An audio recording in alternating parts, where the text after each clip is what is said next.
ಹಾಗಾಗಿ ಸಹಜವಾಗಿಯೇ ಒಬ್ಬ ರಾಜ್ಯದ ಮುಖ್ಯಮಂತ್ರಿಗಳ ವಿರುದ್ಧ ಆರೋಪಗಳು ಕೇಳಿಬಂದಂತ ಸಂದರ್ಭದಲ್ಲಿ ಗೌರವಾನ್ವಿತ ರಾಜ್ಯಪಾಲರು ತಮ್ಮ ವಿವೇಚನೆಯನ್ನು ಬಳಸಿ ಅವರ ಮುಂದೆ ಇದ್ದಂತ ಮಾಹಿತಿಗಳನ್ನು ಕಲೆ ಹಾಕಿ ಎಲ್ಲವನ್ನೂ ಕೂಡ ಆಧಾರವಾಗಿ ಇಟ್ಟುಕೊಂಡು ಗೌರವಾನ್ವಿತ ರಾಜ್ಯಪಾಲರು ಮುಖ್ಯಮಂತ್ರಿಗಳ ವಿರುದ್ಧ ಸಿದ್ದರಾಮಯ್ಯನವರ ವಿರುದ್ಧ ಪ್ರಾಸಿಕ್ಯೂಷನ್ಗೆ ಅನುಮತಿಯನ್ನು ಕೂಡ ನೀಡಿದ್ರು. ಏನ್ ಬೊಬ್ಬೆ ಹೊಡೆದ್ರು ಕಾಂಗ್ರೆಸ್ನವರು. ಮುಖ್ಯಮಂತ್ರಿಗಳ ಆದಿಯಾಗಿ ಕಾಂಗ್ರೆಸ್ಸಿನ ಸಚಿವರು, ಕಾಂಗ್ರೆಸ್ಸಿನ ನಾಯಕರುಗಳು, ರಾಜ್ಯಪಾಲರ ಇವತ್ತು ಕೇಂದ್ರದ ಕೈಬೊಂಬೆಯಾಗಿ ವರ್ತನೆ ಮಾಡ್ತಾ ಇದ್ದಾರೆ, ರಾಜಭವನವನ್ನ ರಾಜಕೀಯಕ್ಕೋಸ್ಕರ ಬಳಸಿಕೊಳ್ತಾ ಇದ್ದಾರೆ ಅಂತ ಹೇಳಿ ಗೌರವಾನ್ವಿತ ರಾಜ್ಯಪಾಲರ ಮೇಲೂ ಕೂಡ ಗೂಬೆ ಕೂರಿಸ್ತಕ್ಕಂಥ ಕೆಲಸವನ್ನ ರಾಜ್ಯ ಸರ್ಕಾರ ಮಾಡಿದ್ರು. ಇವತ್ತು ರಾಜ್ಯದ ಉಚ್ಚ ನ್ಯಾಯಾಲಯದಲ್ಲಿ ರಾಜ್ಯಪಾಲರು ಕೊಟ್ಟಿರ್ತಕ್ಕಂಥ ಪ್ರಾಸಿಕ್ಯೂಷನ್ ಅನುಮತಿಯನ್ನು ನೀಡಿದ್ರು.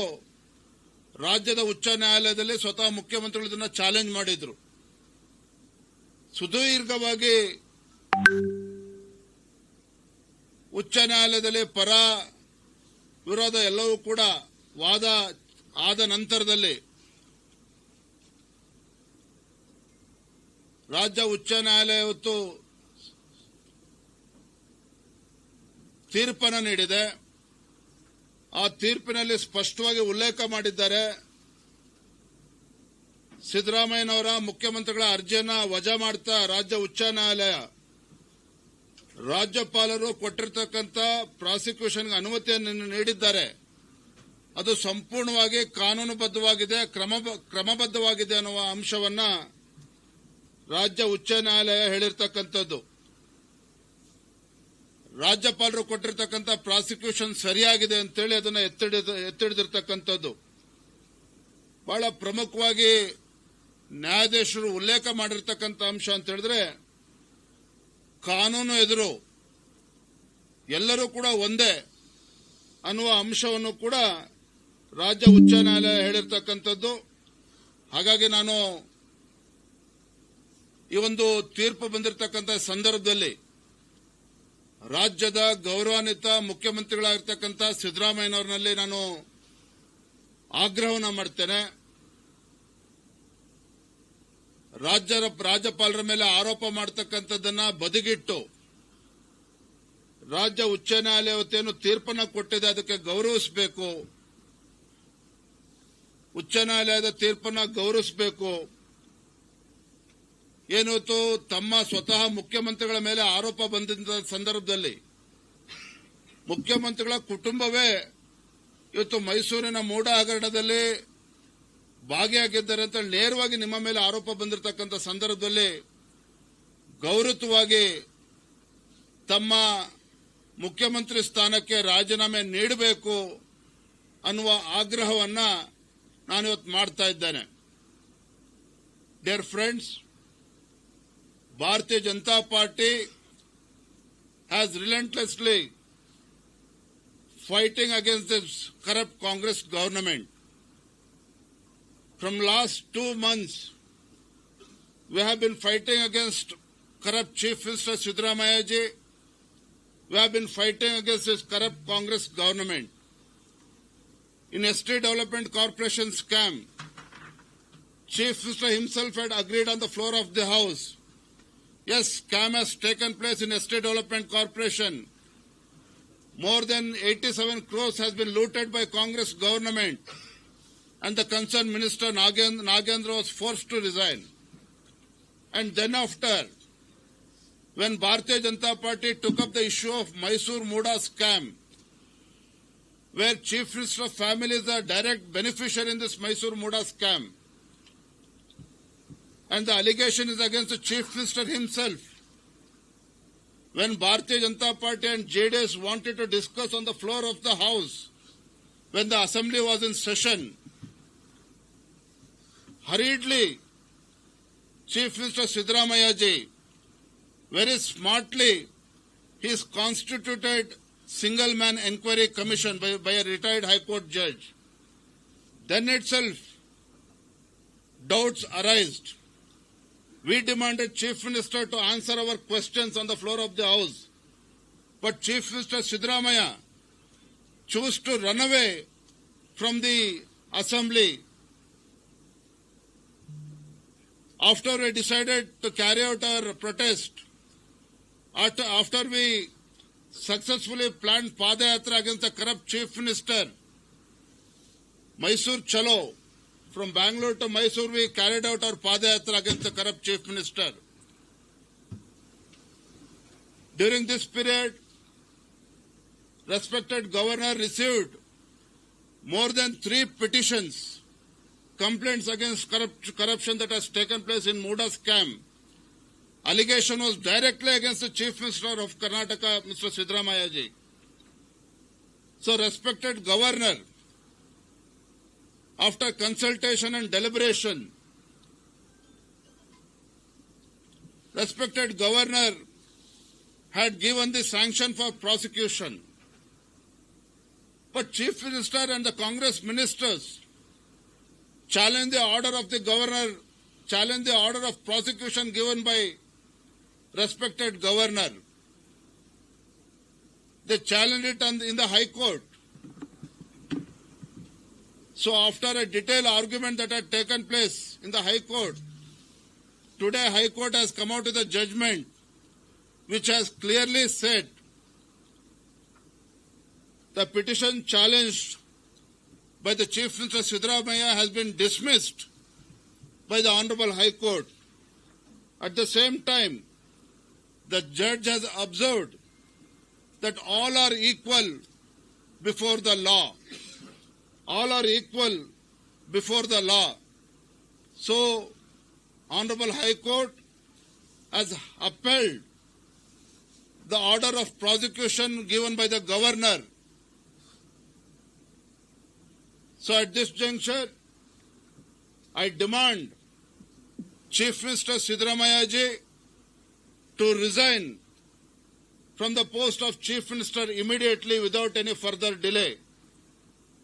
I demand Chief Minister Siddaramaiah ji, without wasting any further time, he should tender his resignation immediately. ನೋಡಿ, ಇವತ್ತಿನ ತೀರ್ಪು ಬಂದಿದೆ. ರಾಜ್ಯದ ಉಚ್ಚ ನ್ಯಾಯಾಲಯ ತೀರ್ಪನ್ನು ಕೊಟ್ಟಿದ್ದಾರೆ.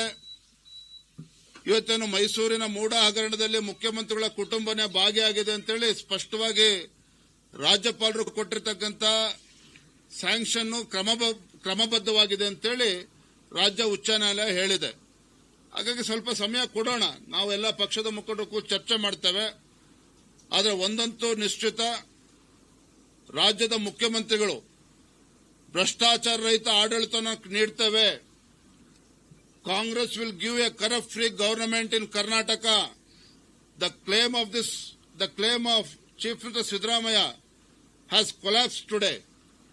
ಹಾಗಾಗಿ ಮುಖ್ಯಮಂತ್ರಿಗಳು ಸಿದ್ದರಾಮಯ್ಯನವರಿಗೆ ನಾನು ಮತ್ತೊಮ್ಮೆ ಆಗ್ರಹವನ್ನು ಮಾಡ್ತೇನೆ. ರಾಜ್ಯದ ಹಿತದೃಷ್ಟಿಯಿಂದ, ರಾಜ್ಯದ ಅಭಿವೃದ್ಧಿಯ ದೃಷ್ಟಿಯಿಂದ ಇಂಥ ಒಂದು ಭ್ರಷ್ಟಾಚಾರದ ಕಳಂಕವನ್ನು ಹೊತ್ಕೊಂಡಿರ್ತಕ್ಕಂಥ ಸಿದ್ದರಾಮಯ್ಯನವರು ತತ್ಕ್ಷಣ ರಾಜೀನಾಮೆ ನೀಡಬೇಕು ಅಂತೇಳಿ ಮತ್ತೊಮ್ಮೆ ಆಗ್ರಹವನ್ನು ಮಾಡ್ತಾ ಇದ್ದೇನೆ.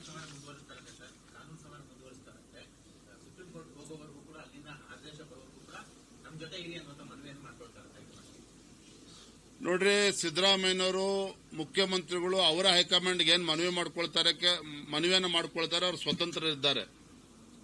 ಆದ್ರೆ ಇವತ್ತು ರಾಜ್ಯಪಾಲರು ಖಾಸಗಿ ದೂರಿನ ಮೇಲೆ ಇವತ್ತು ಸ್ಯಾಂಕ್ಷನ್ ಅನ್ನು ಕೊಟ್ಟಿದ್ದಾರೆ.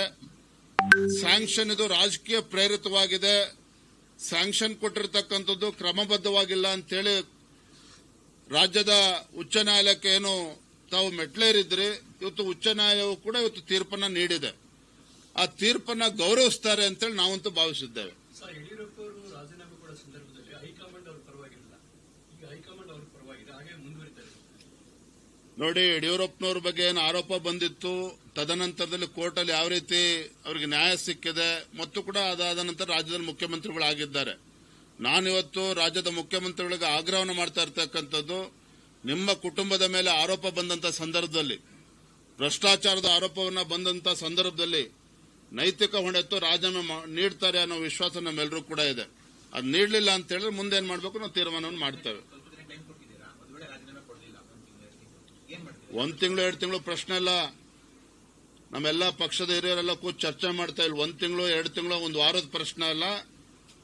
ಈಗಾಗಲೇ ಭ್ರಷ್ಟಾಚಾರದ ವಿರುದ್ಧ ಭಾರತೀಯ ಜನತಾ ಪಾರ್ಟಿ ಕಳೆದ 2-3 ತಿಂಗಳುಗಳಿಂದ ನಿರಂತರವಾಗಿ ನಾವು ಹೋರಾಟ ಮಾಡ್ತಾ ಇದ್ದೇವೆ. 1 ತಿಂಗಳು 1 ವಾರದ ಪ್ರಶ್ನೆ ಅಲ್ಲ. ತತ್ಕ್ಷಣ ರಾಜೀನಾಮೆ ನೀಡಲೇಬೇಕಾಗ್ತದೆ ಮುಖ್ಯಮಂತ್ರಿಗಳು.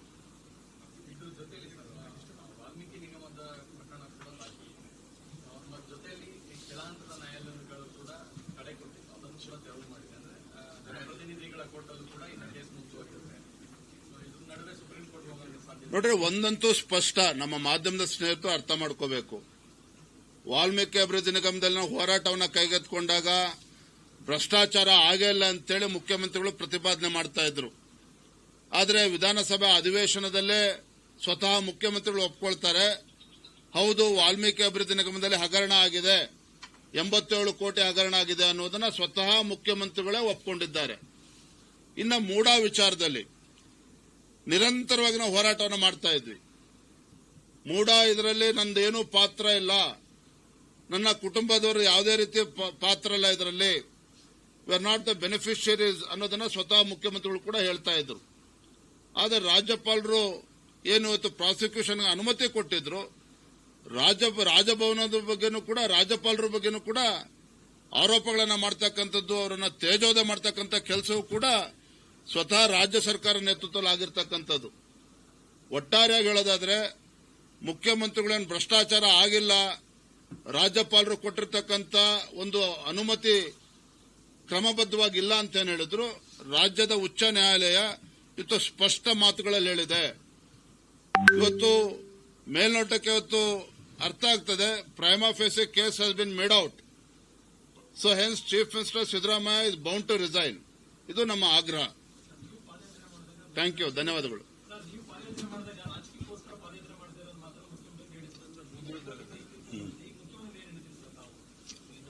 ನಾನು ಅವತ್ತು ಕೂಡ ಪಾದಯಾತ್ರೆ ಮಾಡತಕ್ಕಂಥ ಸಂದರ್ಭದಲ್ಲಿ ಹೇಳಿದ್ದೇವೆ, ನಾವು ವೈಯಕ್ತಿಕವಾಗಿ ಮುಖ್ಯಮಂತ್ರಿ ಟಾರ್ಗೆಟ್ ಮಾಡಿರ್ತಕ್ಕಂಥದ್ದಲ್ಲ. ಭ್ರಷ್ಟಾಚಾರ ಆದಾಗ ಇವತ್ತು ಮೈಸೂರಿನ ಮೂಡಾ ಇರ್ಬೋದು, ವಾಲ್ಮೀಕಿ ಇರ್ಬೋದು, ಈ ನಾಡಿನಲ್ಲಿರ್ತಕ್ಕಂಥ ತುಳಿತಕ್ಕೆ ಒಳಗಾಗಿರ್ತಕ್ಕಂಥ ಸಮುದಾಯಗಳ ಹೆಸರು ಹೇಳಿಕೊಂಡು ಅಧಿಕಾರಕ್ಕೆ ಬಂದಿರತಕ್ಕಂಥ ಮುಖ್ಯಮಂತ್ರಿಗಳು ಸಿದ್ದರಾಮಯ್ಯನವರು, ಈ ಕಾಂಗ್ರೆಸ್ ಸರ್ಕಾರ ಅದೇ ಸಮುದಾಯಗಳಿಗೆ ಅನ್ಯಾಯ ಮಾಡಿದ್ದಾರೆ. ಹಾಗಾಗಿ ನಾವು ಹೋರಾಟವನ್ನು ಕೈಗೆತ್ತಿಕೊಂಡಿದ್ವಿ. ಆ ಹೋರಾಟಕ್ಕೆ ಮೊದಲ ಹಂತದ ಜಯ ಸಿಕ್ಕಿದೆ ನಮಗೆ. ಧನ್ಯವಾದ. Thank you. Thank you. Raviji ಮಾತಾಡು. 1 ನಿಮಿಷ. Sorry they want to deviate.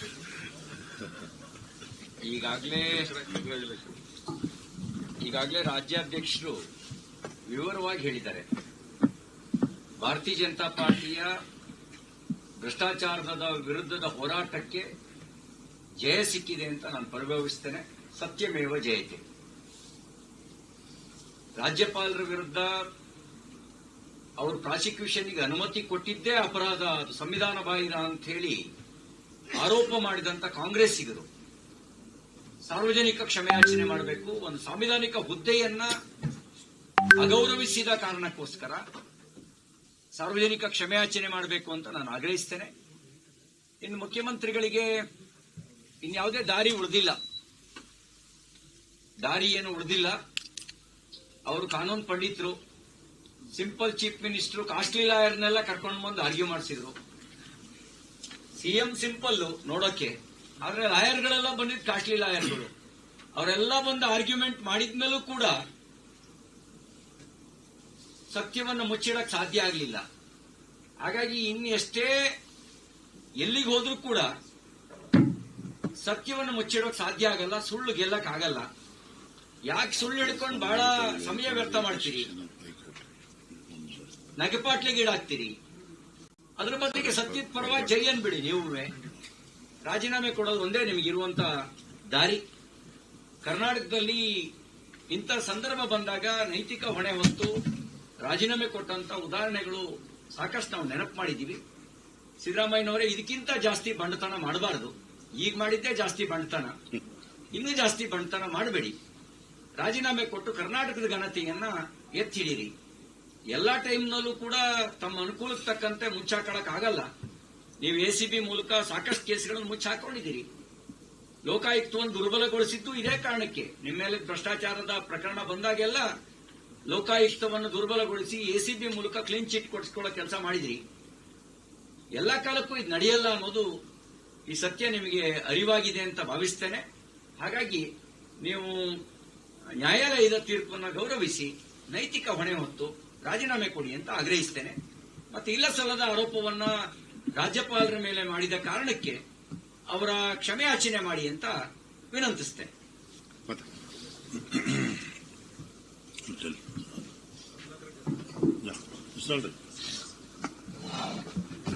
ರಾಜ್ಯದ ಸಹ ಉಸ್ತುವಾರಿಗಳಾಗಿರ್ತಕ್ಕಂಥ ಮಾನ್ಯ ಶ್ರೀ ಸುಧಾಕರ್ ರೆಡ್ಡಿ ಅವರು ಮಾತನಾಡ್ತಾರೆ.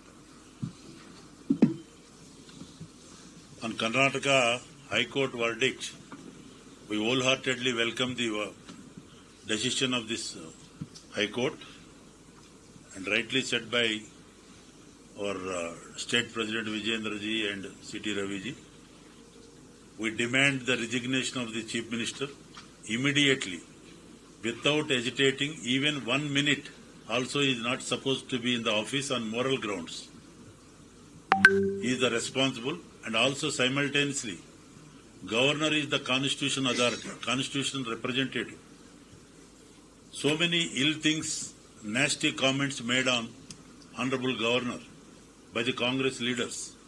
They must apologize unconditionally. True spirit of constitutional basis. The people definitely will not appreciate if he stuck on to the chair in the Chief Minister's office. He has to respect the law of land. Once again, I am demanding his resignation forthwith on behalf of BJP. This is the outcome also from Mysore Padayatra. So many things we exposed, the misdeeds, omissions and commissions, anti-people policies, corrupt practices of this government, which is adopting always for the family, by the family, of the family, not for the people of Karnataka. This is what, through this law of land, the judgment came. We are welcoming wholeheartedly. Once again, I am demanding the resignation of the Chief Minister. Thank you.